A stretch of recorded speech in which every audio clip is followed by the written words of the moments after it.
मान लीजिए कि आपको हमको पता हो ना हो, भाजपा के लोगों को तो पता है। क्या आपको लगता है कि गृह मंत्री प्रधानमंत्री को ये पता नहीं कि नीतीश कुमार की मानसिक हालत क्या है?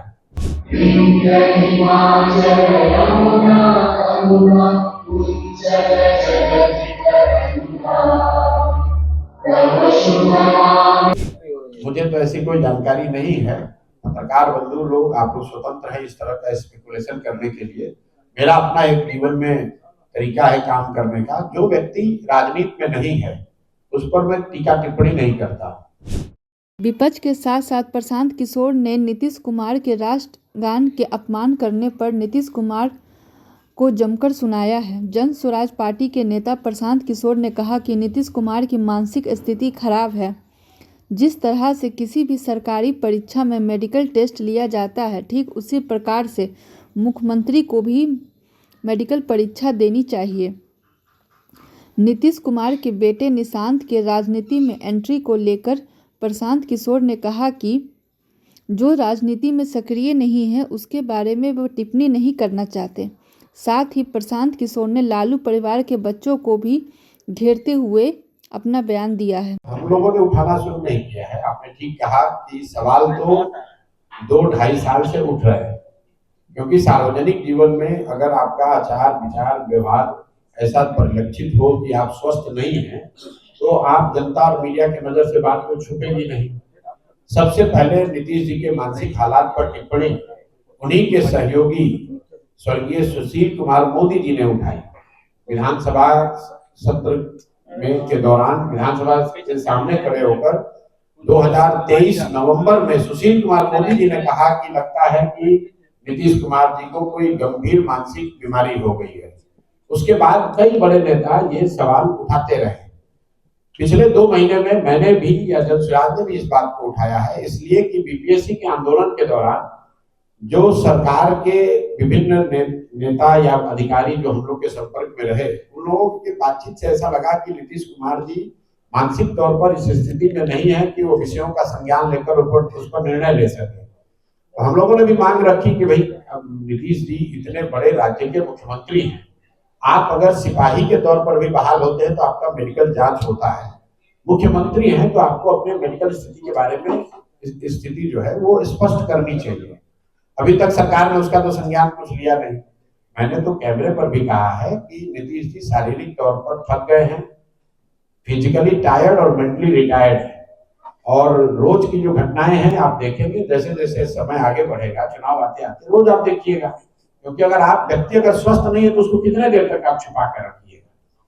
हम लोग तो कह रहे हैं कि अगर नीतीश जी, बाकी बातें छोड़ दीजिए, अपने मंत्री परिषद के सदस्यों का नाम अगर नीतीश जी बताते, कैमरे पर अपने मंत्री परिषद के साथियों का नाम नहीं बता सकते हैं, उनकी ये स्थिति है। और उनके भरोसे पूरा बिहार छोड़ा हुआ है, और इसके लिए नीतीश कुमार से ज्यादा कहीं ना कहीं भाजपा वाले दोषी हैं। मान लीजिए कि आपको हमको पता हो ना हो, भाजपा के लोगों को तो पता है। क्या आपको लगता है कि गृह मंत्री प्रधानमंत्री को ये पता नहीं कि नीतीश कुमार की मानसिक हालत क्या है?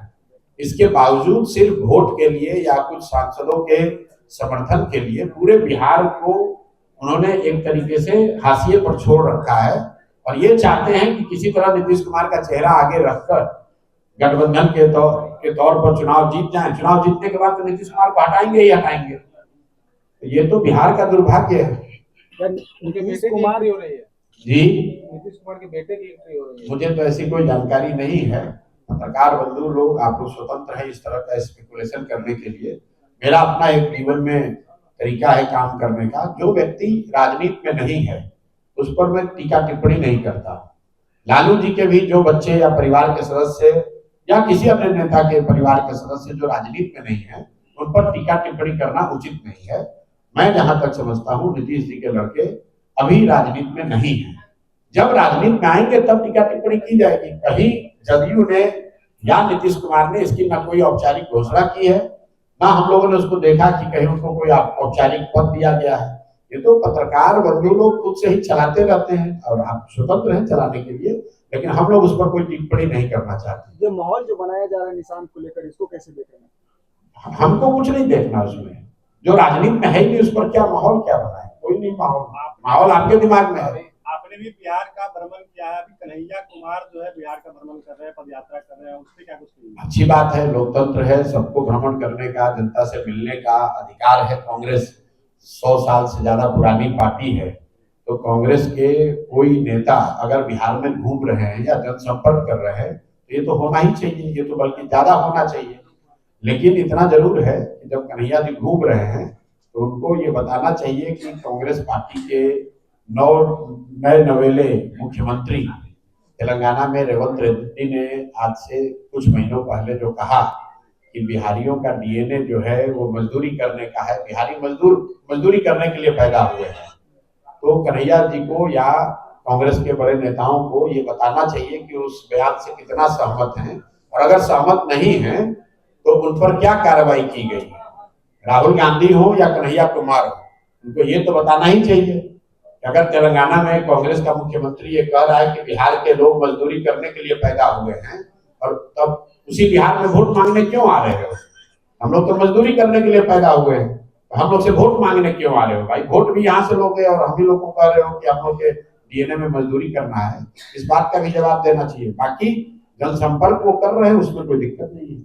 सर, बिहार में शराबबंदी भी चल रही है, उसे आप किस नजरिए से देखते हैं? वो सिर्फ धरातल पर दिखता है? मेरे भाई, इस पर बयान पिछले 2 साल से अगर किसी एक नेता और दल ने दिया है तो उसका नाम है प्रशांत किशोर जनसुराज।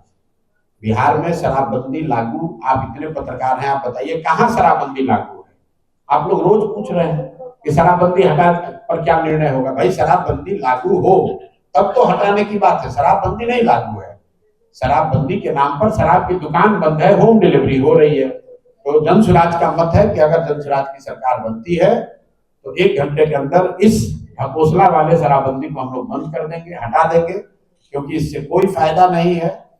घर घर होम डिलीवरी हो रहा है, बिहार जैसे गरीब राज्य का 15 से 20 हजार करोड़ का हर साल नुकसान हो रहा है, और ये पैसा यहाँ के भ्रष्ट पदाधिकारी, यहाँ के नेता और शराब माफिया के जेब में जा रहा है।